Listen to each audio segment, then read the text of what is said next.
ನಮಸ್ಕಾರ. ನನ್ನ ಹೆಸರು ನঈಂ ಬಾಷಾ. ದಕ್ಷಿಣ ಕನ್ನಡ ಜಿಲ್ಲೆ, ಬೆಳ್ತಂಗಡಿ ತಾಲೂಕು, ನಾರಾವಿ, ಕುತ್ಲೂರು ಗ್ರಾಮ. ನೋಡಿ, ಬೆಲ್ಲದಿಂದ ಆಗುವ ಉಪಯೋಗ ನೋಡಿ.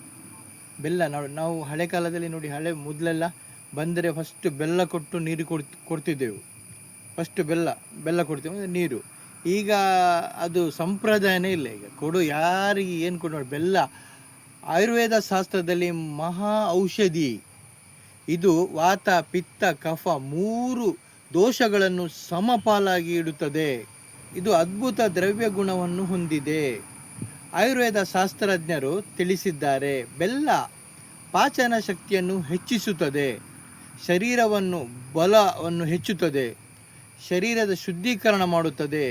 ಇದರಲ್ಲಿ ಐರನ್, ಮೆಗ್ನೀಸಿಯಂ, ಕ್ಯಾಲ್ಸಿಯಂ ಹಾಗೂ ಉಪಯುಕ್ತವಾದ ಅಂಶಗಳು ಇದೆ. ಹಾಗೂ ಹಲವಾರು ಮೆಗ್ನೀಸಿಯಂ ಮಿನರಲ್ಸ್ಗಳು ಸಿಗುತ್ತದೆ. ಬೆಲ್ಲದ ಪ್ರಯೋಗವನ್ನು ಹೇಗೆ ಮಾಡಬೇಕು? ಪ್ರಕೃತಿಗೆ ಅನುಗುಣವಾಗಿ ಮಾಡಬೇಕು. ಯಾರಿಗೆ ವಾತ ಪ್ರಕೃತಿ ಇದೆ ಅಂಥವರಿಗೆ ಈ ಬೆಲ್ಲವನ್ನು ಒಣಶುಂಠಿ ಪೌಡರ್ ಒಟ್ಟಿಗೆ ತೆಗೆದುಕೊಳ್ಳಬೇಕು.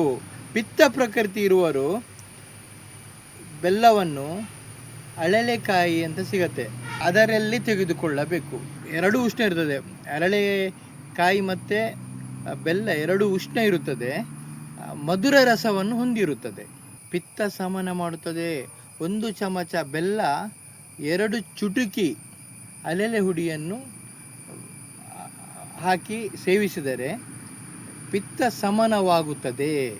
1 ಚಮಚ ಬೆಲ್ಲದ ಹುಡಿ, 1/4 ಚಮಚ ಶುಂಠಿ ಹುಡಿ ಹಾಕಿ ಸೇವನೆ ಮಾಡುವುದರಿಂದ ವಾತ ರೋಗ ನಿರ್ವಹಣೆ ಆಗುತ್ತದೆ.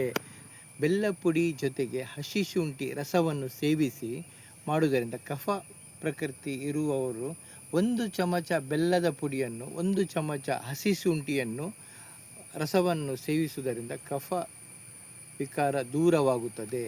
ವಾತದಿಂದ ಶ್ವಾಸಕೋಶಗಳ ಸಮಸ್ಯೆಗಳನ್ನು ದೂರ ಮಾಡುತ್ತದೆ.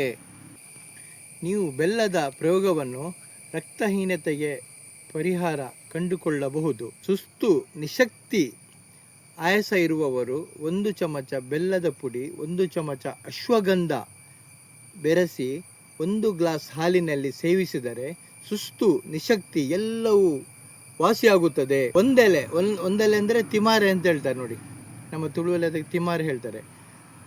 ಆ ಎಲೆಯನ್ನು ಮಕ್ಕಳಿಗೆ ಕೊಡಿ, ಮೆದುಳು ಚುರುಕಾಗುತ್ತದೆ. ಮಾತು ತೊದಲು ಆಗುವವರಿಗೆ ಇದು ಬೆಲ್ಲ ತುಪ್ಪದೊಟ್ಟಿಗೆ ರೊಟ್ಟಿಯಿಂದ ಸೇವನೆ ಮಾಡುವುದರಿಂದ BP ಕಡಿಮೆ ಆಗುತ್ತದೆ. ಬೆಲ್ಲವನ್ನು ಸೇವಿಸುವುದರಿಂದ ಮೂಳೆಗಳು, ಮಾಂಸಖಂಡಗಳು ಮತ್ತು ಮೆದುಳು ಚುರುಕಾಗುತ್ತದೆ. ಅಡಿಗೆ ಸಹ ಉಪಯೋಗ ಮಾಡುವುದು ನಮ್ಮ ಹಿರಿಯರು ಕಲಿಸಿದ್ದಾರೆ ನೋಡಿ. ಸಾಂಬಾರು, ಇಂಗು, ಹುಣಸೆಹಣ್ಣು, ಹುಳಿ ಮತ್ತು ಬೆಲ್ಲ ಹಾಕಿ ಸಾಂಬಾರು ಮಾಡ್ತಿದ್ರು. ಈಗ ಸ್ವಲ್ಪ ಕಡಿಮೆ ಮಾಡೋದಿಲ್ಲ ಯಾರು, ಮೊದಲು ಅದನ್ನು ಸಾಂಬಾರು ಮಾಡ್ತಿದ್ರು ನೋಡಿ. ಬೇಕರಿ ಸ್ವೀಟ್ಗಳಲ್ಲಿ ಸಕ್ಕರೆ ಹಾಕಿರುತ್ತದೆ. ಸಕ್ಕರೆ ತಿನ್ನುವುದರಿಂದ ಮಕ್ಕಳ ಎಲುಬುಗಳು ಟೊಲ್ಲಾಗುತ್ತದೆ. ಇದರಿಂದ ಶುಗರ್ ಬರಬಹುದು, ಇದರಿಂದ ಹೃದಯ ಸಮಸ್ಯೆ ಬರಬಹುದು. ಹಲವಾರು ವಾತ, ಪಿತ್ತ, ಕಫ ವಿಕಾರತೆ ಆಗುತ್ತದೆ. ಆಯುರ್ವೇದದಲ್ಲಿ ಸಕ್ಕರೆ ಹೇಳಿದರೆ ಯಾವ ಸಕ್ಕರೆ ಎಂದರೆ ಕಲ್ಲು ಸಕ್ಕರೆ ಎನ್ನುತ್ತೇವೆ. ಇದರಿಂದ ಸಕ್ಕರೆ ಬಿಟ್ಟು ಬೆಲ್ಲ ಉಪಯೋಗ ಮಾಡುವುದು. ಬೆಲ್ಲ ಕೂಡ ಆರ್ಗನ್ ಬೆಲ್ಲವನ್ನು ಉಪಯೋಗ ಮಾಡಬೇಕು.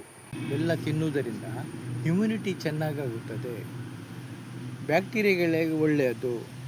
ಬೆಲ್ಲವನ್ನು ಅಡುಗೆಯಲ್ಲಿ ಸೇವಿಸಿದರೆ ಜೀರ್ಣಕ್ರಿಯೆ ಆಗುತ್ತದೆ. ಬೆಲ್ಲದಿಂದ ಎಳ್ಳುಂಡೆಯನ್ನು ಮಾಡಬಹುದು ನೋಡಿ. ಎಳ್ಳುಂಡೆ ಮಾಡಿ ಕೊಡಿ ಮಕ್ಕಳಿಗೆ. ಅದಾದ ತಿಂಡಿ ಶೇಂಗಾದಲ್ಲಿ ಅಂದರೆ ನೆಲಕಡಲೆ, ಅದರ ನೆಲಕಡಲೆ ಮತ್ತು ಬೆಲ್ಲವನ್ನು ಸೇವಿಸಿ ಅದರ ತಿಂಡಿ ಮಾಡಿಕೊಡಿ ಮಕ್ಕಳಿಗೆ. ಮತ್ತು ಬೆಲ್ಲವನ್ನು ತುಂಬ ತಿನ್ನಬಾರ್ದು, ಎಷ್ಟು ಬೇಕಷ್ಟೇ ತಿನ್ನಬೇಕು. 10 ಗ್ರಾಮ್ ಬೆಲ್ಲ ದಿನಕ್ಕೆ ತಗೊಳ್ಬೋದು ನಾವು. 10-20 ಗ್ರಾಮ್ ಬೆಲ್ಲ ಅಂತ ತಗೊಳ್ಬೋದು. ಜಾಸ್ತಿ ತಿಂದರೆ ಅದು ಜಾಸ್ತಿ ಆಗ್ತದೆ. ಹಿಂದಿನ ಜನರು ನಾವು ಮನೆಗೆ ಹೋದರೆ ಫಸ್ಟ್ ಬೆಲ್ಲ ಮತ್ತು ನೀರು ಕುಡಿತಿದ್ರು ನೋಡಿ. ಅದು ಎಷ್ಟು ಒಳ್ಳೆಯದು ನೋಡಿ, ವೈಜ್ಞಾನಿಕವಾಗಿ ನೋಡಿ, ಅದು ಎಷ್ಟು ಒಳ್ಳೆಯದು ವೈಜ್ಞಾನಿಕವಾಗಿ. ಹಾಗಾದರೆ ಎಲ್ಲ ವೈಜ್ಞಾನಿಕವಾಗಿದೆ.